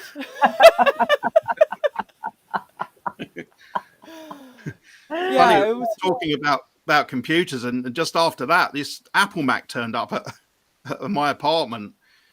Yeah. The postman, it was a delivery. It's like delivery for Chris White from The Cure. It was an Apple Mac. I'd never even seen a computer in a house before, and it was a dial-up modem, and I had no idea how to work it. So I phoned up Fiction and said, "I've been sent this. What do I do?" And they said, "Oh, we'll send someone round. He can show you how to work it." And it was actually Martin who was the fiddle player in a band called The Wonder Stuff. Right. Unfortunately, he's no longer with us, but he came round and he was very tech savvy and said, "This is what you need to do. You need to..." Remember? Yeah. Yeah, so Cure News got a little more glossy. It got a bit glossy because we had a Mac to play with. Yeah. We could actually produce better copies. We have Cure friends here. Yeah. All that design was by, again, my friend Ange, who helped me. She's a professional designer, so it became a lot easier to get her to help me. Cindy Gamble says the Cure House website was crazy. Wasn't there a graffiti wall in the quote unquote bathroom? Possibly. But I think I don't know. I feel like that was maybe that era of 1996, which was really blossoming when it comes to. It was like two worlds collide. Like Janie, what you were saying about early access, and clearly the members of the Cure met the two of you as they met many other people that they trusted. They liked you. They trusted you. So they're like, "Here, you can do this." But they weren't that big, and when they got big in 89 and 92, it was overwhelming for them, it was overwhelming for whatever. And then 96 comes along, and even though they're doing great, I thought Wild Mood Swings was amazing, they kind of crash out in popularity. But then Cure News is still going. I think Other Voices maybe was slowly starting to end. Craig from Chain of Flowers, Autumn from Pictures of You. Like, there's a lot of stuff starting to happen and tons of websites blossoming. So it must have gotten harder for Cure News to stay relevant in a way, right? Yeah, definitely. I mean, the thing is, because Cure News was a paper, print edition, it could never keep up with what was going on the internet. It didn't have the speed, and we weren't ever. Well, I was out off the scene then anyway. So actually, Chris, you should be talking. Well, also you've got to understand that we could not print anything that wasn't official. So if a website had said the Cure are going to be doing this tour, here are the tour dates, and we weren't told by Fiction Records or the band about those tour dates, we couldn't publish them. We weren't allowed to. We were embargoed because we had to follow the party line and only publish when they publish stuff. And even to this day, as you know, things get leaked on the internet now well before the band are even telling any fans about it. Those South American dates, there were rumors about those months before they were published, weren't they, that are coming up. Right. So it's very, very hard to play the party line, as it were, and be very relevant and current because you can't. So you just get engulfed by fan websites, and they're brilliant, and I use them every day. I mean, I'm always looking at what's going on Chain of Flowers and on your site and Twitter, and we could never keep up with that. It was just impossible, and the band can't even keep up with it now. So unfortunately it faded away, as it were, amicably as well. Right. I think in also the Holy Hour podcast, you mentioned that was it Elektra that took over? There was a label shift, right, or something? Yeah. They left you. Yeah, they shifted to an American record label, and American record label tried to take control. They tried to take control of everything. I don't think that really played well into what Robert had in mind at the time either. But yeah, that made it quite difficult as well. Yeah. Right. Yeah, I think this is the last issue, isn't it? 21. That's the last one. Yeah. Yeah. There's a little Robert on the back, sort of symbolic. Yeah. He's putting stickers onto his guitar, which he used in on the Blood Flowers tour. Oh, that's precious.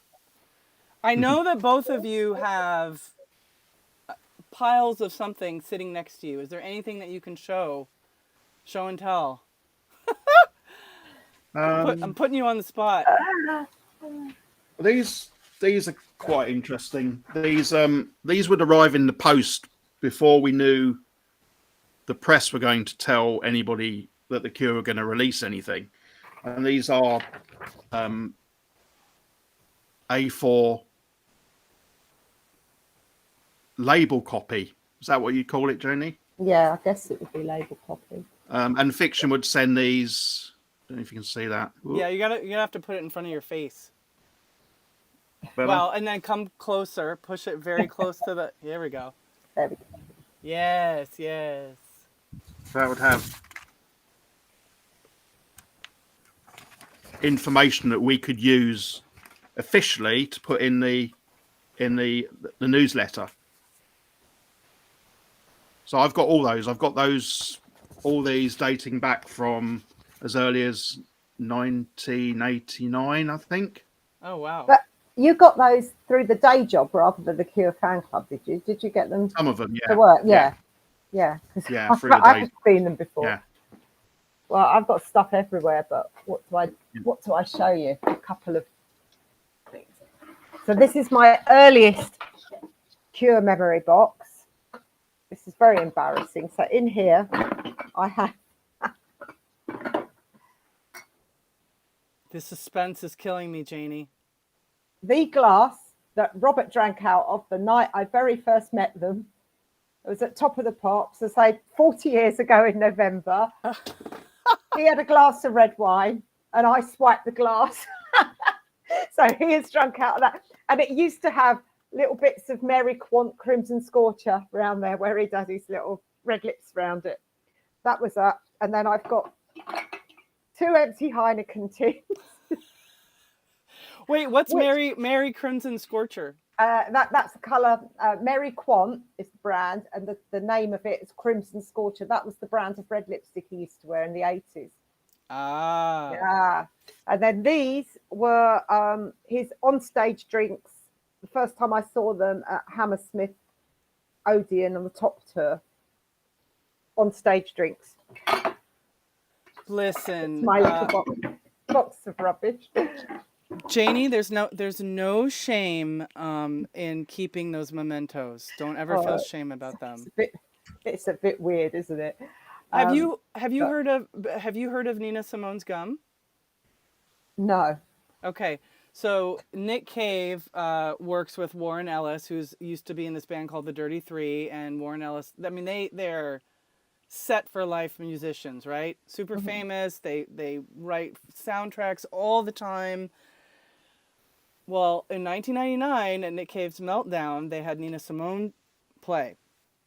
And there's all this story and lore, and they talk about it in some Nick Cave films, how Nina was like, she's getting kind of old, right? And but Warren's like, oh my God, like, do you need anything, Miss Simone? And she says, I want some champagne, some cocaine, and some sausages.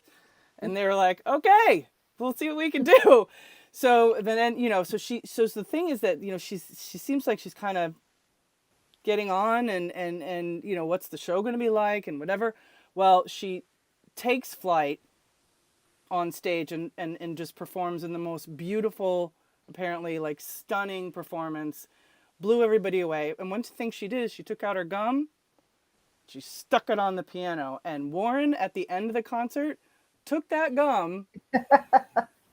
We're talking about a famous rock star who took Nina Simone's gum, kept it for 18 years, and now has written a book about it called Nina Simone's Gum. Brilliant. I thought you were going to say kept it 18 years and then put it on eBay.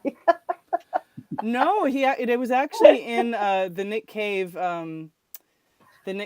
exhibit, because one thing I love about them is that, they're very, Warren Ellis talks about, like, what are things? Like, what is, again, like, what is this? Like you're saying, why does this matter? It's a piece of paper.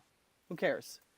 But to some, it might just be a piece of paper. To some, it might be nostalgia. But to others, it might be a really important, beautiful part of history. And even having a nice piece of paper and something bound, or maybe reformatted into a book might be cool. Never say never. Right? Yep. So what else you got? What? But look at it all on the website for free. Yes. curenews.net.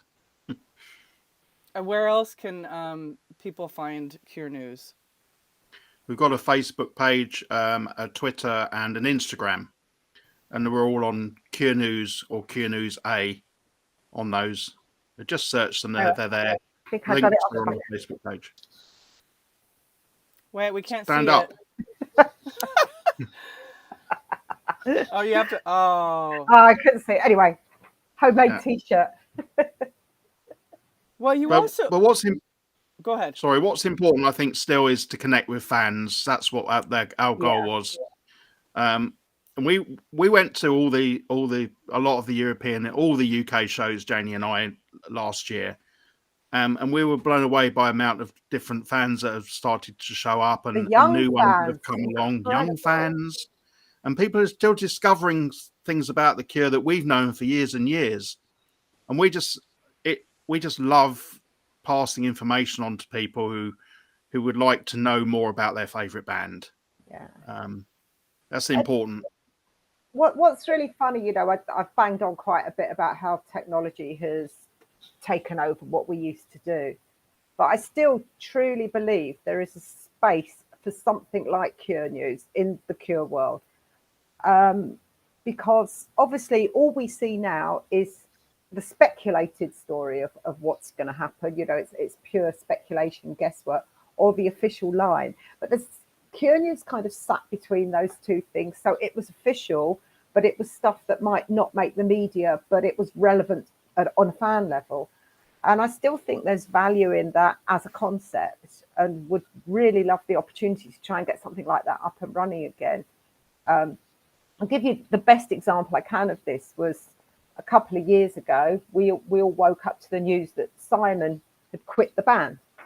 Right. You know, and there was just heartbreak everywhere. It was just awful. I felt physically sick for about a week, you know, over it. And I know a lot of people were upset.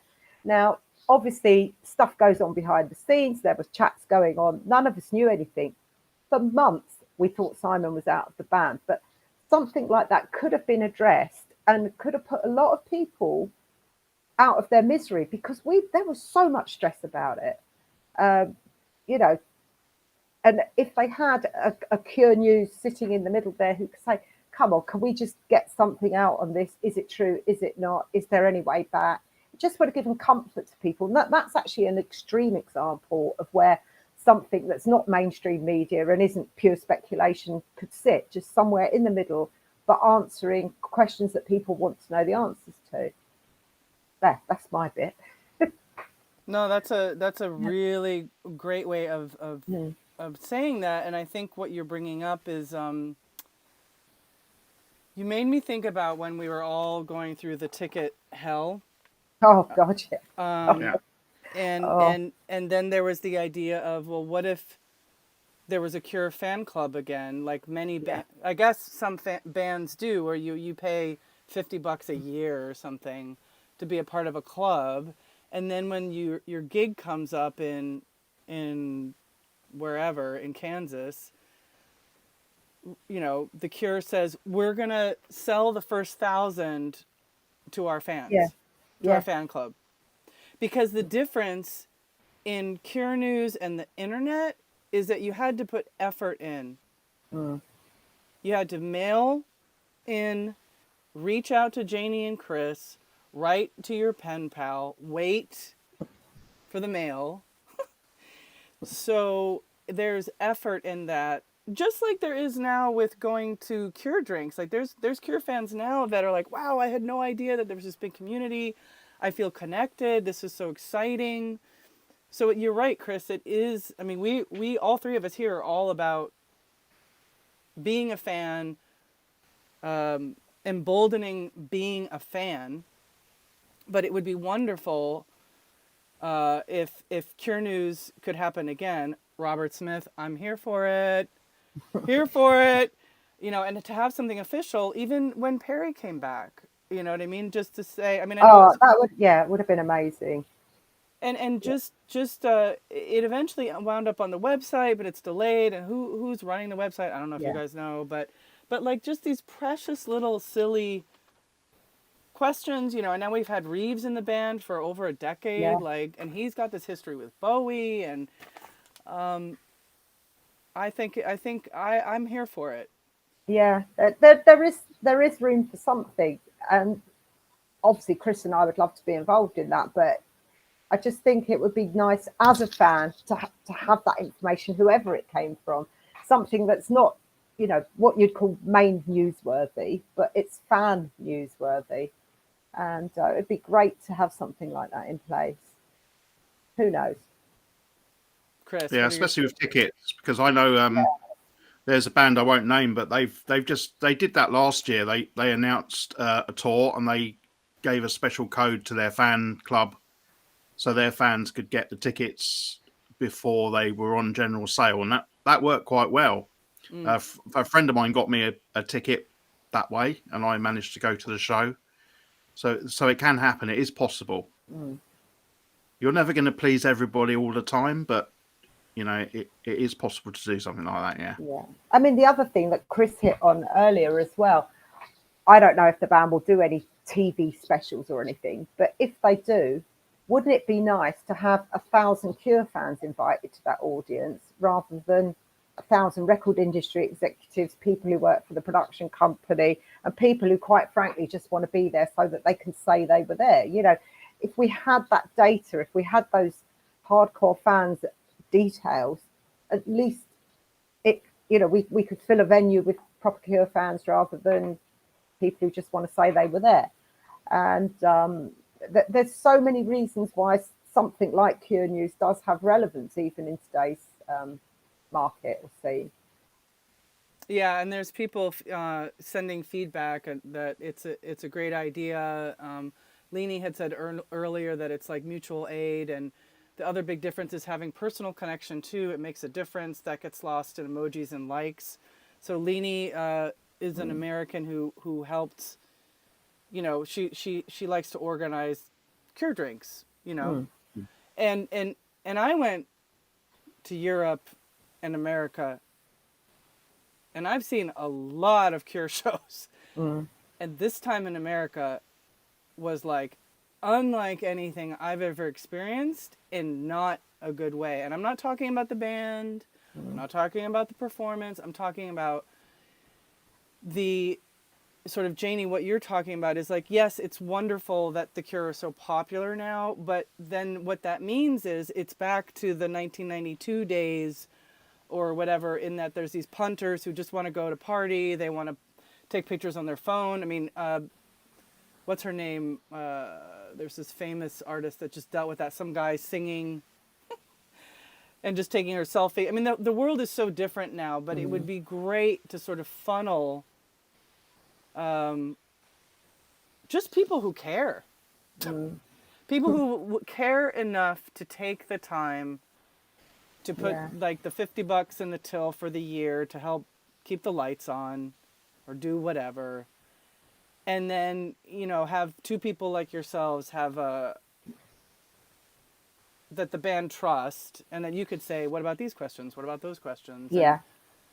And maybe it is online. Maybe it is a members only. Who the hell knows? But it's a curated thing, and it's not lost in the massive sea of the internet. Use the internet, but not in the same way. Am I making sense? Yeah, absolutely.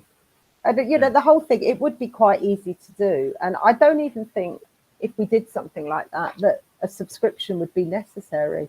Just a registration, you know, it's obviously it would cost money to set it up, but I can't see, I know some bands do charge, you say $50, but that's a lot of money to some people just to guarantee them a seat at a show, you know. I think there's ways that it could be done, but hey ho, we'll see. We'll see. We'll see. You never know. Never give up, Chris. Yeah. Yeah. Just Fanning says, putting my name in now. I will help any way I can. Oh, thank Thank you. Thank you. Yeah, and then we're just getting a lot of positive feedback. So Yeah. and I care and yeah, and then somebody said Radiohead. Yeah, Radiohead definitely does it. I mean, there's just it's a different world now, and we all us dinosaurs have to adapt. No. I mean, people find it really amusing that, you know, when the tickets go on sale, Chris and I are as stressed as the next person, as stressed as any other fan. I mean, you know, literally, Chris and I will be on the phone to one another. He's got his desktop and his laptop and his iPad and his phone, and I've got and we are literally sitting there. He's got Charlie refreshing everything. I've got Bigsy refreshing, trying to buy tickets, and the anxiety and the stress.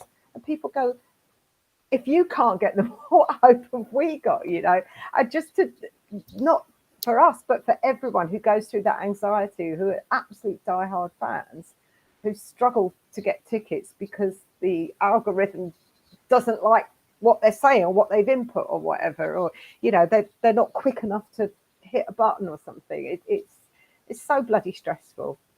And Right. I really felt for everyone with, you know, what Robert did standing up to Ticketmaster was incredible, but it really backfired on the diehard fans who travel to every show because they seem to get locked out of all the tickets. And again, we could have prevented something like that from happening. Anyway, I'm going a bit off piste here, but that's just my opinion. Yeah, there was a band in the 80s that actually did a passport where you would join their fan club, and if they were going on tour, they would issue you with a passport which would allow you to buy multiple tickets for multiple shows. That's so cool. And that would have worked. But you know, That's interesting enough though, you know, we've got tickets for all the UK dates on the last tour. And we were in various seats in venues at various areas, weren't we? Sometimes we Yeah. were down the front, sometimes we were at the side. But Birmingham particularly springs to mind because we were really, really far at the back. I mean, we had the really bad, what we thought were really bad seats. But we had the best time, didn't we? Because we were Yeah, sitting there, and there were 4 girls in front of us and a couple of guys who were fans. They weren't on their phones. They were up dancing, having a really good time. And there was none of that. You know, you're standing at a concert now, and all you can see is someone's mobile phone, can't you? And we just love that. We actually thanked them afterwards. We said, "Thank you very much. We had a really good time. You were great. We watched you dancing. You weren't filming. You know, and that was really neat." But yeah. It was quite nice being right at the back as well, because you get the whole experience. And obviously, as fans, we all try to get, well, I don't go on the floor because I'm just too short for it, but, you know, try and get down the front of the sides to get as near as possible. But actually, sometimes sitting right at the back, you just get more of an overall experience. And of course, you see the lights and the set so much better the further back you go. So I really enjoyed that.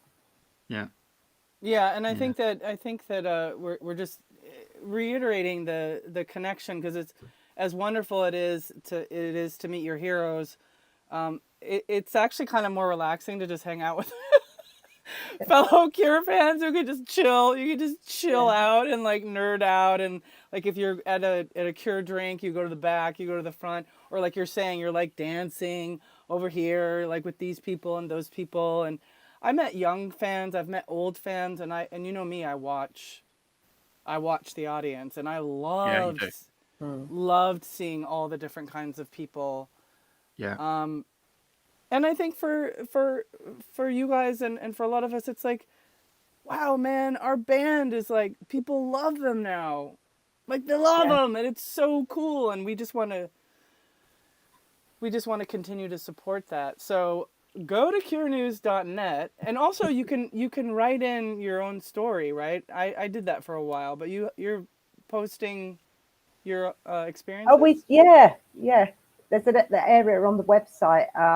Obviously, it was 3 years ago we launched it, but there is an area there. We were part of the original Cure News. To fill it out, we were asking people to write in their own experiences or reviews of shows they've been to that they wanted to share with people. So we did actually, Chris can still remember how to upload it. There is actually a section there where people, it was quite hard getting the two of us to try and work out how to actually run a website. And Chris won't let me anywhere near it now after I pushed the wrong button once. Deleted the latest or reformatted something, and I remember sitting there going, "Oh my God, what have I done?" And he had to step in, get the web designer back on board. So it was quite complicated, a lot harder than I thought it was going to be.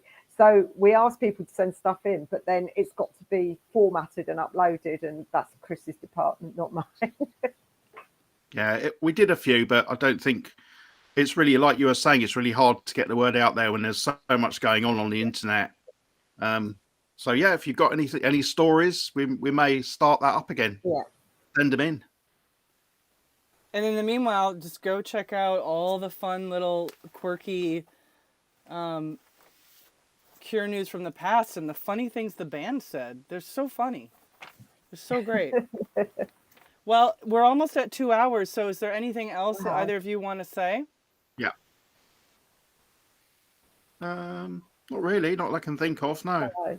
It's been great, thank you. Yeah, it's been good chatting about it. And never say never. That, you know, Chris and I always talk about what if we could take this forward or even revisit the past. We always do when we catch up. So, you know, you never know. We might one day get some traction from somewhere that means we can drive forward and perhaps, I don't know, do something with the band again. It would be lovely if we could, but I'm very happy that we've done what we've done. Yeah, there's so much stuff on that website. You know, there's all the fanzine stuff, all of our trivia. There's our little stories about how we put out Lost Wishes cassette, and the live 5 Swing Live CD. That was all through the fan club. So there's plenty of stuff on there for for fans to go and look at and look into. And also, which I reference quite a lot, is people ask all the time, what is a figurehead about? And if you go onto that website, you can see Robert's written in his own handwriting his meaning of the song "A Figurehead" at the time that he wrote that. So it's good reference points. It's good stuff. It's good trivia. Because not only, if you want to know, sorry, what I was going to say, not only have we got all of the Cure news as it was, all of the handwritten notes from the band have all been scanned in and put up there as well. So you can actually see it typed up, but you can see it in their own hand as well, how they've written it, and just any other little bits, little sketches they would draw, and so on and so forth. So we pretty much put everything up there, unless it was of a personal nature, or stuff that wasn't for general circulation. Everything else is up there. So I mean, in some ways it's the next. I mean, it's not 10 imaginary years, the next 10 years, but it is kind of the next 10 years, 10, 15 years. And so it would be nice to have, the money. Robert, let me, Siri, call Robert. One day she will. I've actually got a contract to not co-write, but help write. The working title was 20 Imaginary Years. And I was paid a £100 advance to help contribute towards the follow-up book to 10 Imaginary Years. I've actually got a contract somewhere here. Siri, call Robert right now. Right now. So if he does ever write it, I've only got to recoup £100, then I'm flying up here. All right. Yeah, well, seriously. I do want to go out on this funny, I pulled up, I don't know if you can see it. It's the Let's Go to Club bed. And I know it's on your website, so everybody check it out. But let's just go out on this funny thing. Because what are you saying? You all were on a bed for a music video? On MTV, yeah. Was it Ray Coke's last show, I think. He was probably the best DJ they had on MTV. And it was his last show, and he was a big Cure fan. And we were invited along. And there was, how many people on that bed? About 10, 12 people? 12 of us, yeah. Yeah. So we were all sitting in this giant bed while they played. Right, but back it up a second. So what are they playing, and where are you? At the MTV studios in Camden, I think it was. Yeah, London. Yeah. Ray Coke's his last ever show. Yeah. And it's just a MTV show, and the Cure are playing live. Yeah. Yeah. And we all had to sit in a giant bed. What? For some bizarre reason. Why was it a bed? I don't know. It